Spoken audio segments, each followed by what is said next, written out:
Hey guys, if you're shopping for knives and gear, make sure you check out the description of the video you're watching right now for a link to my Amazon store where I've compiled some of the very best items available, including some of my own personal recommendations. Thanks! What's going on, YouTube? Middle Complex here, and today I'm going to be talking about the top 10 knives, in my opinion, right, that you can buy that are under $200, and that means between $150 and $200. I started out with this little mini series at 300, so 250 to 300. Then I backed off to 200 to 250, and now we're at 150 to 200. We will eventually do, of course, 150, then 100, and then 50.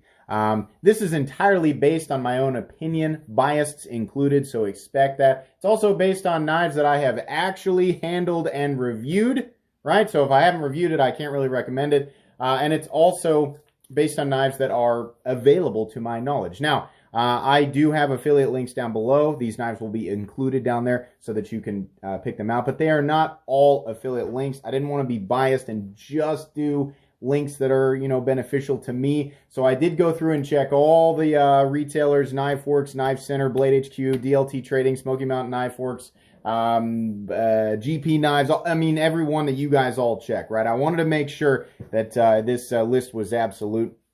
So if you felt like I left something out, it's possible, but it's more likely that I've either not reviewed it or I just don't like it as much as you do. So don't be offended by that. Thanks so much to my generous patrons who are supporting me right now. If you'd like to check out my Patreon, there is, of course, a link down in the description. The support would mean the world to me. All right, so starting out here, a couple of knives that I really, really like that are not available right now. I felt like I should include them just to point them out. This is the Off-Grid Knives Scorpion. This is a severely underrated and pretty much unknown knife. I had this knife sent to me by Off-Grid Knives. It's actually built by We. Man, this is a good knife. You can't pick this up right now. Generally, they're about 195 bucks. I found links where you can buy them originally on Amazon, but I don't think you can get them anymore. I feel like there are more coming. In fact, there's a new variant that's coming. The price might go up. I felt like I should still include it on the list because it is one that I've handled and reviewed and really enjoyed at about $195. Moving on here, another knife that would definitely make the list if it was in stock anywhere. Now, there may be some obscure sites out there that have these still in stock, but as far as the main retailers go, the main circuit of retailers, these are just gone. The Spyderco Khepera or Khepera, man, this is a good knife at about $178. Oh gosh, wonderful knife. So yeah, it would make the list if it was available right now, but it's just not available. Couple of honorable mentions I should put on here so people don't jump and say, why did you leave those out? The S110V Para 3. This is an upgraded Para 3 and G10 Spyderco Para 3 in S110V. Now, S110V is not traditionally one of my favorite steels out there. However, the geometry of the Para 3 blade, it does well with S110V. It's nice and thin. It's fully flat ground, so it's made for continuous cutting against light to medium materials. S110V is definitely made to do that. So this is a good blade steel for Spyderco's general geometry. And of course, I couldn't put the Para 3 on here without putting the PM2 in S110V. By the way, the Para 3 comes in at about $175. The PM and in S110V, they're obviously much cheaper and less steel or in different steels. But the PM2 and S110V coming in at $185, exactly the same thing. They're honorable mentions. They're just not my favorite ones on the list. There will still be links for these down below if you've never experienced them. There's certainly, I mean, either model in general, right? If you're not into S110V, those models are great to pick up. Okay, moving on to the actual top 10 list in no particular order. The ProTech TR3 automatic. Now, obviously, if you can't carry an automatic knife or own it, right, or you're restricted by blade length or whatever, which blade length applies to the entire list, most of the knives on the list, if that is illegal in your area. But anyways, man, USA made 154 cm, which is my favorite user blade steel. Yes, even over some of the crazy super steels that are available right now. These come in at $150.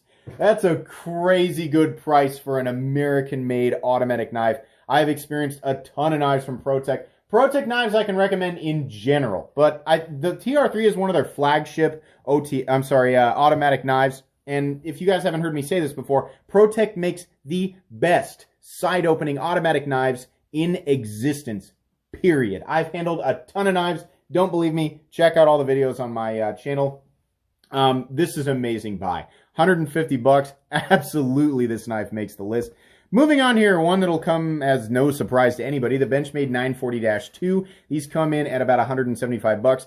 There's the standard 940 in the aluminum. The colors are weird.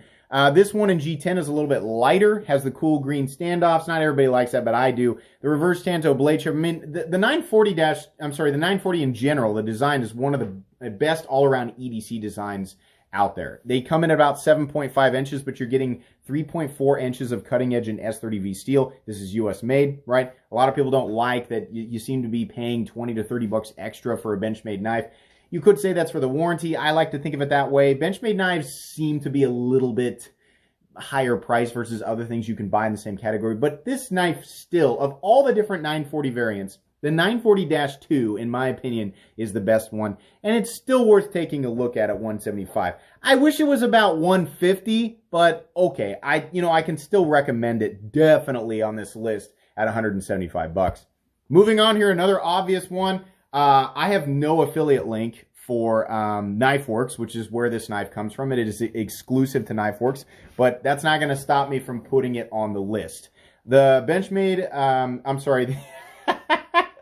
the Ritter Hogue RSK MK1 G2 Large is one of the best folding knives in existence, right? Not just necessarily, in this specific price range, in existence. M390 and contoured textured G10 with the cartridge liner. Look, this is essentially all the way around a Benchmade Griptilian that has been upgraded in every way that was necessary. And it's got better fit and finish. Yeah, at $159, this is in my rotation, 100%. I mean, you guys know, you see it every single day on my channel as one of the size comparison knives. This is excellent. Pick it up. Moving on here, of course, the Spyderco Smock. It's not, you're seeing the custom Smock above it, but the Spyderco Smock below it, made in Taichung, Taiwan, known to have, the Taichung, Taiwan factory for Spyderco is known to have some of the very best fit and finish that you'll find through, the Spyderco line, and truthfully, in general, for the price range that they're generally associated with, which, honestly, the Smock for Taichung, Taiwan is on the lower end at about 175 bucks. It does use the laminate carbon fiber, so it's carbon fiber and G10, which is, it's like, just pick one, right? Charge me less and go G10, charge me a little more and go all carbon fiber. That's okay, though. The Smock design itself is wonderful. It's not a button lock or a plunge lock. It has a button, but it actually actuates a compression lock, which is wonderful. And the overall design, really, really cool. You want to call that, I don't know if we're going to call that reverse tanto or we're going to call it Wharncliffe, right? I think the Wharncliffe has a straight edge and the sheepsfoot is it has more of a nostril drop down at the end. Whatever you want to call it. This is an awesome EDC knife. Got very high marks on my review. Wonderful. You can pick this knife up for about 175 bucks. Moving on here, the Spyderco and S110V that I actually did want to put on the list. I consider the Manics 2 to be just more of a workhorse in general than the PM2 and Para 3. And I know you guys are like, but the Para 3 is like your most carried knife, and you had a Manics 2 and you got rid of it. Talking specifically about the $150 to $200 price range, if I'm talking about best bang for your buck, I have to include the Manics 2 S110V over the PM2 and Para 3 because I think it's just a more capable knife in general with the ball bearing lock. And we could argue all day about that lock, whatever. But that leaf-shaped blade and S110V, I think the overall design is just a little bit more set up for continuous heavy cutting. S110V is definitely accentuated in this blade shape. Obviously, you don't want to go, hammering this blade into stuff because S110V tends to be chippy. But man, if you're looking for maximum edge retention and you're going to be holding onto a knife and using it continuously for heavy cuts, the ergonomic lines of the Manics 2 are wonderful for continuous use. And S110V is really going to be beneficial there. Until it comes time to resharpen it. Oh boy, S110V, not a blade steel that's going to be fun for most people to sharpen. This comes in $175, and it's a little bit less than the Para 3 and PM2 in the same blade steel and design. That's why it's on the list. Moving on here, the Kaiser Gemini. Kaiser really does well in this price range in general. If the Kaiser Gemini is not your cup of tea, Kaiser makes so many good knives in titanium and S35VN between the $150 and $200 price point. So like I said, if you don't like this knife, check out some other things from Kaiser because they're wonderful. This is a Laconico design, fully flat ground blade, contoured titanium scales. It's got blue anodized titanium hardware and comes in a very just good, it's still full size, but it's a little bit shorter than what you'd call a large knife. I think these are 7.5, 7 3/4 overall. Man, this is an excellent knife. Kaiser does such a good job. This is not a new model. A lot of people know about this model, but if you've never experienced it, if you want to, check out my review first, but man, wonderful. Coming in at $170 for FullTied and S35VN. Absolutely fantastic. It also comes in carbon fiber, which I almost forgot to mention there. I'm glad I threw that picture in for the same price, $170. Moving on here, one of the most underrated knives in existence right now. I have no idea why this knife did not take off more than it did. The Kaiser Odin. I talked with the original designer of this knife, and the designer lives in Russia, and he talked about, the philosophy with the blade and, the handle shape and everything like that. This is a larger knife. I think these come in at about 8.6 to 8 3/4 inches overall. Huge amount of cutting edge with that sort of modified sheep's foot blade with that. It kind of goes straight for a little bit, and then it's got that curvature. It's not a tanto curvature, but it's a sudden curvature, and that's just, oh man, it makes it so nice for slicing. If you really have to push the blade into really dense material, so much handle room, and not like, locking you into any one specific position on the knife, which I hate. I want room on the handle so that I can move my hand around and adjust it and put my hand where I want. The flipper tab is small and unobtrusive, and it has textured carbon fiber laid into the titanium. Oh my gosh, at $189, yes, all day. And yes, that little slot on the blade is perfectly accessible, so you can do the reverse flick or whatever you want. This is such a good knife. I don't know why this didn't blow up more. I love this knife so much. Again, guys, personal opinion and bias obviously taking a role here. I mean, there's a lot of knives I could have included on this list. There's probably 100 knives that could have easily made this list, right? Adjusting, for one opinion or another. But just based on my opinion, looking at everything, I think the Kaiser Odin definitely deserves a place on this list. Moving on here, one that I don't think will surprise you guys at all, the Giant Mouse Vox Onzo Ace Biblio in G10 or micarta at about $175. This is definitely a knife that I really enjoyed. I love the unobtrusive flipper tab. This is one of the designs that has the wire clip that I actually like. I don't traditionally like the wire clip because it looks like a paper clip to me, but it looks really good here. The entire design is really well done. You've got contoured micarta or G10 scales. You got a very nearly fully flat ground blade in kind of a sheep's foot. I don't know. It's got a little bit of a forward choil there. For being it's like a medium-sized knife.